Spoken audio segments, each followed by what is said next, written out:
Live from clickorlando.com, this is News 6 at 5:30. This is a News 6 Plus takeover. Here now is Lisa Bell and Candace Campos with Florida Foodie. Hello and welcome back to Florida Foodie. I'm Candace Campos. And I'm Lisa Bell. In the last 10 years or so, food trucks and carts have exploded in popularity all across the country. The mobile restaurants pop up everywhere, providing some unique eats to hungry patrons. But if you are a fan of a specific truck, it can be tough to track it down as it moves around town. Yes, so today's guest took a cue from the Pacific Northwest and along with her husband, opened up Orlando's first food cart pod in the city's Mills District, giving guests a variety of food options all in one convenient spot. So we are joined today by April Williams from A La Carte. Welcome. Hi, thank you so much for having me. It's so great to meet you. I was just telling you, I've actually been to A La Carte. Fabulous location, fabulous food trucks, such a cool vibe too. You can sit outside. How did this come about? No, we can't claim it. We were living in Oregon and we were teachers. And we kept finding ourselves traveling to Portland. We were living in Bend, which is Central Oregon. And every time we would go out to eat, we'd almost always go to a food cart pod, a food truck pod. You know, they call them all kinds of things like that up there. But because my husband and I have very different eating styles, and we can always both get exactly what we want without fighting. Our son can kind of run around in the open air. Usually we can find a drink and just a very casual place to just come together and enjoy ourselves. So you were living in Oregon, but you're also an Orlando native. Correct. And so you felt like this is exactly what Central Florida needs. Yeah, you know, we were talking about just what a great community atmosphere it is. And anytime our friends and family would come to visit, we would take them there. And we're like, you guys should, do this in Orlando. And they're not in hospitality. We love craft beer. They don't know about it. They're like, I don't know. And after a while, my husband's like, why don't we go back home and do that? Right. And I'm like, if that's what you want to do, absolutely not. No, we have jobs and a house and but no. He was adamant about it and convinced me. I'm like, this is great. And he's the dreamer of the two of us. And we took this great leap of faith and sold our house and quit our jobs and moved back home. And was this something that you just, what was the process like? You just say, I want to just create this area full of food trucks. Where do you begin? Yeah, where do you start? Exactly. Where did we start? I remember there was one night, he is not a night person and I am. I was up late, we were living in Oregon, he was asleep, and I was reading through the city's code, and it said very plainly, you cannot have multiple food trucks on a property for an extended period of time. And I just started crying because we had gotten pretty far into this. We were very hopeful, and I thought we were just dead in the water. I woke him up the next day. I have terrible news to tell you. This dream that you spent, the last 3 months writing a business plan for is dead. And he looked at the code, and you know what he said? Oh, I'll just call the city. Of course, why not? And I'm like, what does that even mean? Who are you going to call? And he did. He called them, and they said, maybe. This is interesting. Tell us more. And we were teachers at the time. So we took our spring break to drive from Oregon to Orlando and met with the city of Orlando. They were receptive to it. Tell us more. How are you going to do it? Be very specific. And we had this dream of kind of an upscale food truck pod, and they were on board, and they gave us a green light. And so that's when we went all in. It has been a lot of work and kind of to get people just to understand what it is. Right. I think that it's not as commonplace here as it was back there in the Pacific Northwest, but it seems so simple when people come. They're like, my friends have been telling me about this for weeks, and now I understand it. It's so simple. Well, it seems like a perfect location, too. You're in the Mills District, right off Primrose, near Colonial. It seems like, how did you know that would be a good spot for this? Because it is a really good spot for it. And to find the property, it seems like so much stuff must have just fallen into place perfectly. We were blessed. Yeah, we grew up here, and I remember growing up always just go to Colonial for food. Where are we going to go? I don't know. Let's go to Colonial. We'll figure it out. And it always just seemed like this lively area. We used to love going to the Milk District when we were in our early 20s. And when it came time to bring this back home, we just decided, what a great area to look at. The city wanted us to be in a Main Street district, which we are in that location. And it just kind of all came together. We're blessed with the property we have. So I've never been. So give me an idea of what this looks like. I walk in. Are we looking at, how many food trucks? Is there a building associated with it? Give somebody an idea of what they can expect. Absolutely. We have 5 permanent food trucks. And permanent means they're there on a long-term basis. They do change periodically. They start with at least 6-month leases. And it's very calm and just kind of fun vibe. We have music playing. There's no generators. The trucks are there 7 days a week for lunch and dinner. We have a courtyard with AstroTurf, lots of outdoor seating. It's very just open and everybody kind of spread out. And then we also have a pavilion, which is covered. Garage doors open up for a big breeze. Inside we serve beer, craft beer, wines, seltzers, coffee, sodas. And 5 food trucks right now. We have Poke Kai, Smokin' Donuts, Steak It Easy, Swedish. You may know her, she's been around forever. She was one of the original ones. And Dolce Pecado. So we've got kind of a little bit of something for everybody, really sweet desserts to end it with, and just a really fun atmosphere. What's it been like? You said you started 3 years ago, you moved across the country, you have a 4-year-old, and then a global pandemic hits. So what has that been like for you, and how have you been able to navigate through that? And what happened when all of a sudden things were shutting down? I mean, that's tough, right? What do you do? They don't teach you for that in business school. Or we're always trying to err on the side of caution for our staff, for our vendors, and for our customers. So before everybody was shutting down, we pulled all of our seating. We were very aware of that, but we have pivoted during that time. And Dustin is such a believer, and he's just so wonderful. He's like, what's so great about this is we've learned that we will persevere through some of the toughest of times. That's true. So we pulled all of our seating. We went to go only. At the time, Chicken Fire was one of our trucks, and they were open every day. All of our trucks the other trucks were open on the weekends, all for to go only. And we kind of naturally are an open air environment. So I think people felt comfortable there coming in. We were all wearing masks the entire time, and we have amazing customers. They kept coming and getting growler fills to go and food to go. And together we all kind of eased back into it. But we just kind of cautiously tread forward. And I think that, like I said, when things began to open back up, a lot of people felt comfortable coming there.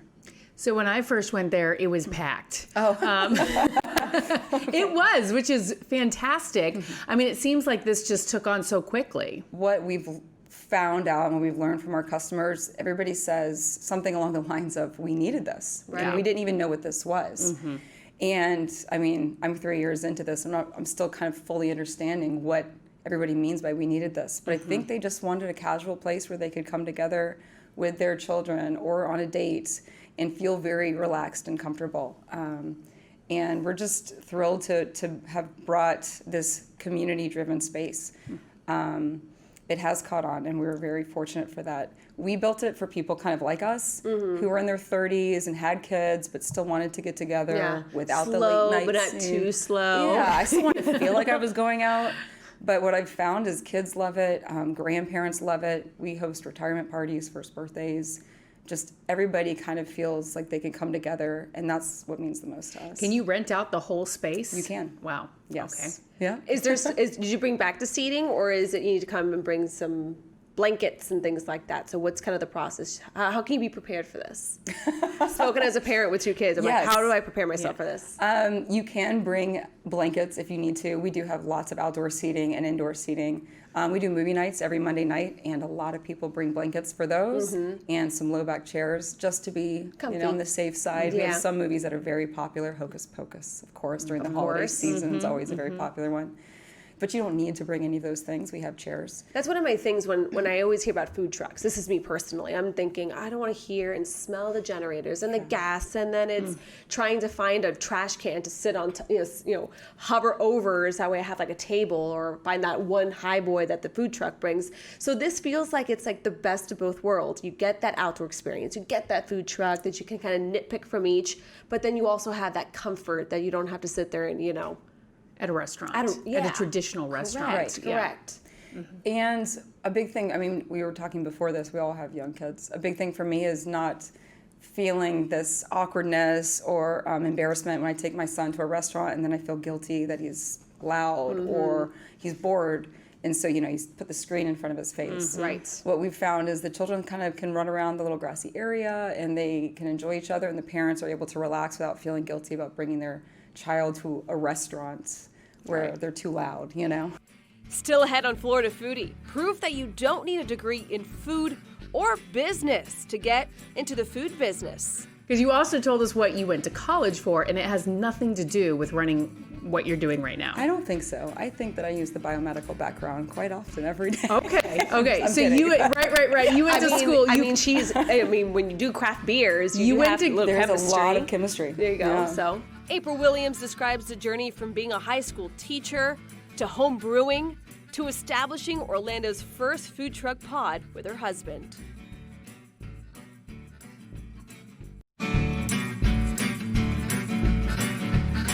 Florida Foodie is back with the woman behind Orlando's premier food truck pod, a casual eating and drinking oasis called A La Carte. But it seems so simple when people come. They're like, my friends have been telling me about this for weeks, and now I understand it. It's so simple. April Williams explains how she and her husband made the move from Oregon teachers to Florida entrepreneurs. So you were saying earlier that you were drawn to situations like this, food truck kind of gatherings in the Pacific Northwest, because you and your husband have very different tastes in food. I love that because, as you know, you've got something for everyone there. But do you have any cooking experience in your past? Did you ever want to open your own food truck? Now we talk about it. I love to think of myself as a cook, but I'm just terrible. I am just terrible. I take on all the cooking in our household because I insist that I want to. My husband has worked in some kitchens, but really craft beer is our background. We used to be home brewers for a while. We've worked at lots of breweries, kind of always on the side of other careers. And we're just passionate about that. When we travel, we're always going to new breweries and trying new styles.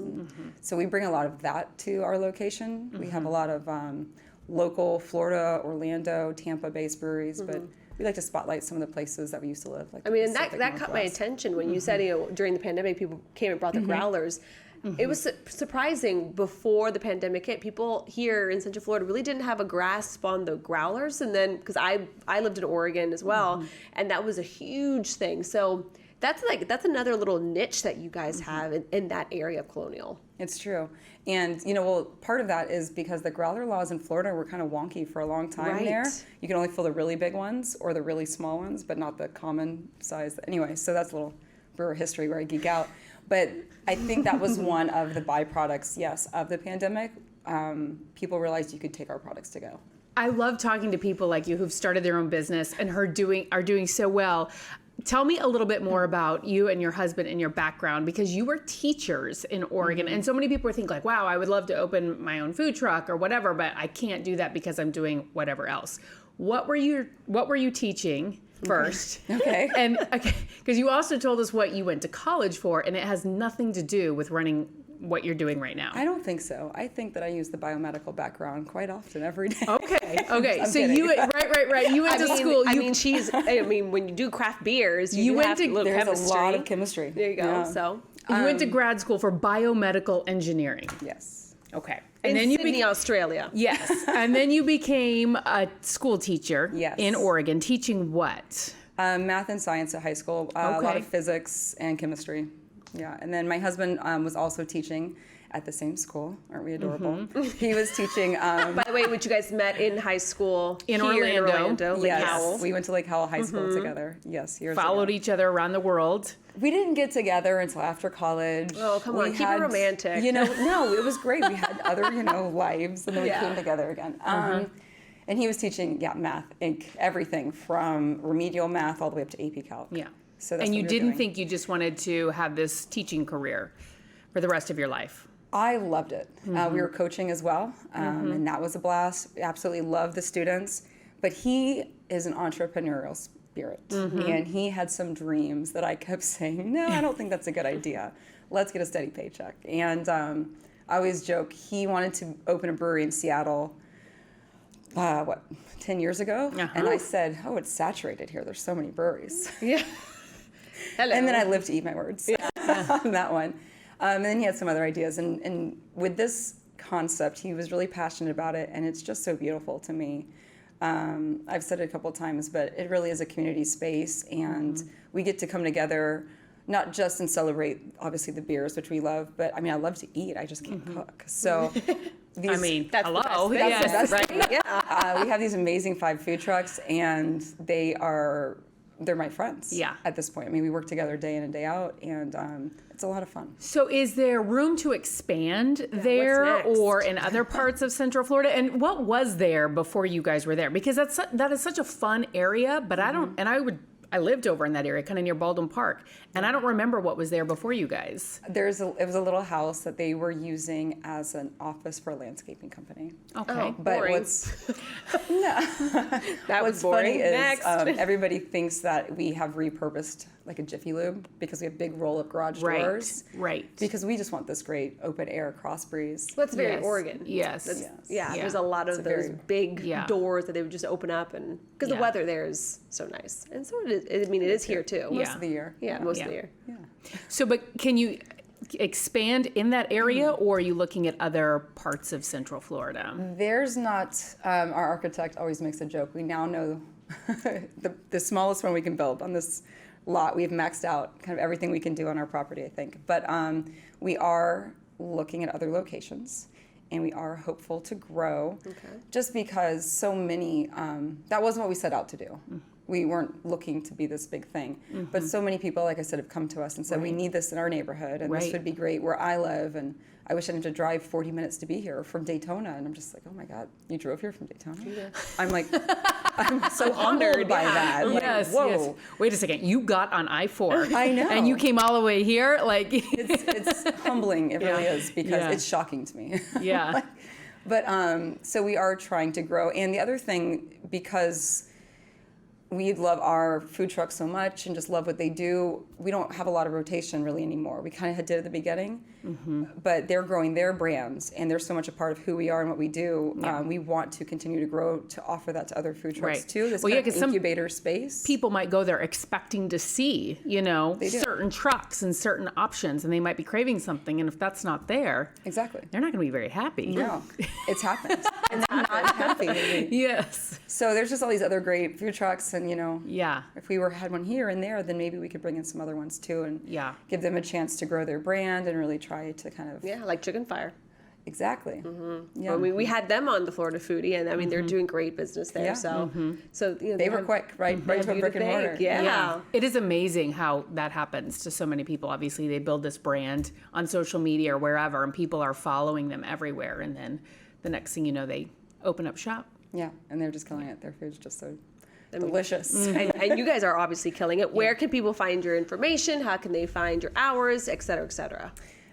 We are on, obviously, we have a website, and then Instagram and Facebook at a la carte, ALACART, and on Facebook at a la carte Orlando. Don't put an E like the French a la carte. We were trying to be punny there with the food cart. Oh, cart, food cart. I get that. Okay. ALACRT. And then www.alacarteorlando.com. Nice. Well, thank you so much. And, when you expand to other places, Daytona, College Park, Seminole Hintity County. Hint. Hint, I hear you. Yeah. Let us know and come back and visit us. Absolutely. All Thank right. you so much. Thank you. And thank you for watching Florida Foodie. If you want to discover more of Central Florida's food scene, you can see it now on News 6 Plus. Like the chef behind Pizza Bruno, who used his childhood experience of slinging wood fire pies on the Jersey Shore to New Smyrna Beach. Pizza was always like an afterthought for me, especially in the restaurant world, because it was something I could do, but it was like, there I was like, okay, cool, I have this wood-fired oven, I'm gonna really dive in and try to make some good pizza here, because that's what they gave me to work with. I mean, you unleash your creativity. I mean, it Yeah. gave you that Yeah, yeah, yeah. opportunity. And while you're there, also check out Florida's Fourth Estate. Okay, so they can get to be 8 inches long. 8 inches, a snail. Think about that. Talking about a snail. A snail. Think about 8 inches long and about 4 inches wide. Opening your door. You have a nice little garden. You see this? This thing is just chewing up Thing all the your size of stuff. our microphone. Out there playing with your dog. On top, it's just looking just altogether gross. You can't even eat them. No, you shouldn't put butter and garlic on that one. No, that is not the kind of snails the French people. The escargot. And get behind the scenes of Florida's up-and-coming music artists on Riff on This. It is all available free anytime on News 6 Plus.